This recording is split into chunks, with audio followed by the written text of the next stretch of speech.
ItsAldreyahJewls and welcome back to my channel. And for today's video,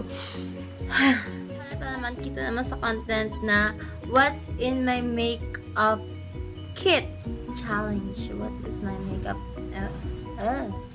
Anyways, yan. So, ako, di ba nga dati, isa akong cosmetology student sa dati ko school. So, meron akong mga makeup kit or makeup na lalagyanan na dinadala ko doon. So, first makeup kit ko is this one. Super cutie. Yan. So, ayan, na-open siya dito. Ayan, may mirror siya. Then, yan, lalagyanan ng brushes. Yan, mga belt siya dito. Medyo madumi na siya kasi hindi ko na siya actually nagagamit. Kasi ginagamit ko dati to nung, yun nga, pag tuwing mag-aaral ako sa makeup. So, yung mga kailangan ko lang dalhin, yan, dito ko nilalagay. So, ito yung kauna-unahan kong kauna-unahan kong makeup kit. So, ayan, dito. Meron din siya lalagyanan dito. Close dito. Yung ipit. Then, may belt din siya dito ng mga makeup palettes na, yan. Ito is bigay ito sa akin ng mother ng kababata ko. So, yun. Next, super nag-ano na talaga ako. Parang, obsessed na ako sa makeup. So, naipan na yung makeup ko. Graduate na ako as yan nga ng cosmetology. Then, yun. Sunod naman is, bumili na ako.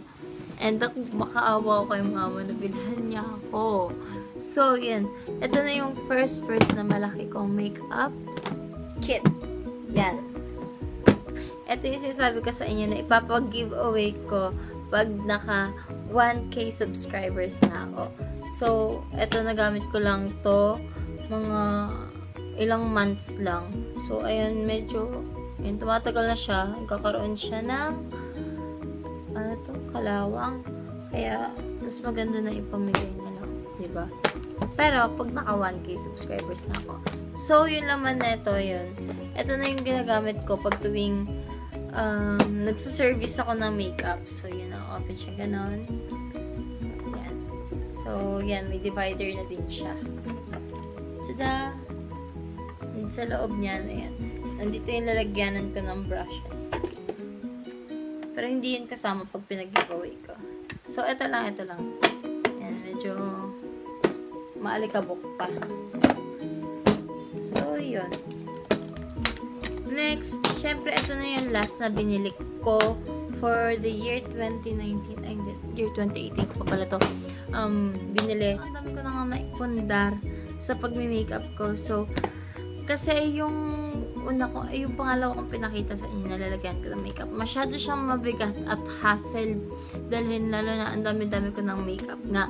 So, ang binili ko is ito, from Glad King. Ito yung, ewan ko kung large ba to or medium. Pero may mas maliit pa dito. Alam ko yung second dito. Ito yun. So, ayan, pinili ko tong black kasi hindi siya madumihin tignan. And yan. Buksan natin. Medyo mabigat siya mga day. Ka-open mo. Ito. Oh my God. Ayan. Ito, nandito yung mga makeups ko. Ayan. Tapos dito, nandito naman. Sa side ito yung mga brushes. Ayan. Ayan, ito. Grabe, ang bigat! Woo! Okay. So, yan, bababaan ko na lang yung cup ko. So, yan. So, eto, nandito nakalagay yung mga brushes ko. Ito, may lip liner dito. So, etong side na to, sigunahin natin to. Ito yung sa mga nilalagay ko. Ito gel. NM lang. Ito yung illuminator ko ng BYS. Tapos, ito, nandito yung mga, hindi na ako makita, pero okay lang yan. Lips ko na lang makikita nyo. Kasi yun na lang siguro yung ating maganda sa akin. Anyways, yun. Ito, puro ano to. Ito the house na pencil keneme. Yun. Tapos, sumunod, ito mga puro foundations. Ito, Maybelline Fit Me, na Maybelline Revlon. Then, nandito din ko nilalagay yung double lasting na foundation ng Etude. Ako, nakakapagod magsalita. Ayan. Ito, mga lipsticks. Sa side na to, lipsticks lang. Ang ganda niya kasi, nade-divide siya. Hindi siya halo-halo. Ang linis-linis tignan. Okay, next. Dito naman yung mga face and eye products. Ayan. Yung mga concealer, mascara. Ayan. Then, dito naman is mga contour palette or kaya yung mga aking maliliit na eyeshadow palettes, nandito din sila. Then, itong maliit na side na to, lalagyanan to ng aking eyelash duo. And then, next, dito naman, ito yung mga maliliit na, ay! Shocking! Dito naman nakalagay yung mga, ganito nga, mga single siyang lalagyanan. So, yan, dito yan nakalagay. Then, dito naman is akin yung mga bronzer na, ito, cute. Ito yung bronzer ko na may bilog-bilog. Then, yung aking, loose powder. Yan. So, nandito din yung mga maliliit, super liliit na eyeshadow or kaya yung mga blush on. Tapos, pangkilay. Then, dito naman is yung aking mga cake foundation.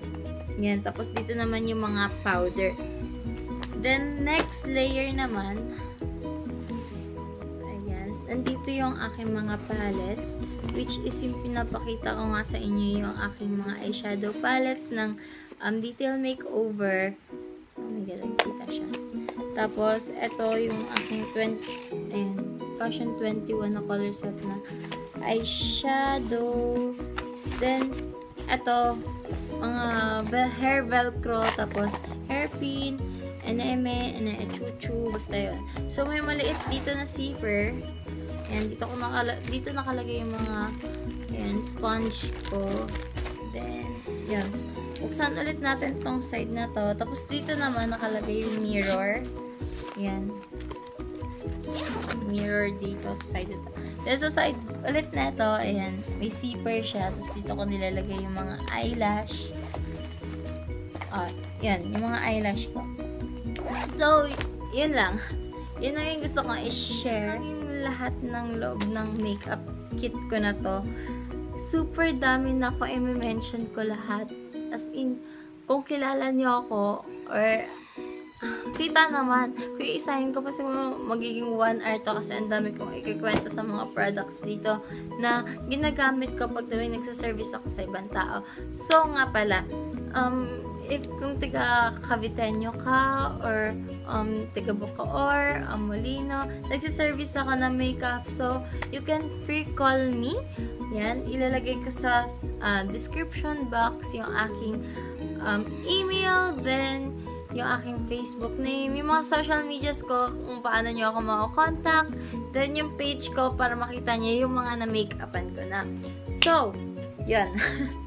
So, yun nga, ito nga yung ginagamit ko pang service ko. Grabe. Super dami kong makeup, pero feeling ko kulang pa din. Kulang siya sa akin. So, yun lang naman yung gusto kong i-share. And thank you for watching this video. Kung nakikita nyo tong makeup look ko, yes, ito yung makeup look ko sa Detail Makeover. Gamit yung, ayan nga, mga cosmetics na yan. So, check it out on my channel nga. Then, yan. Thank you sa panonood and see you on my next video. Mwah!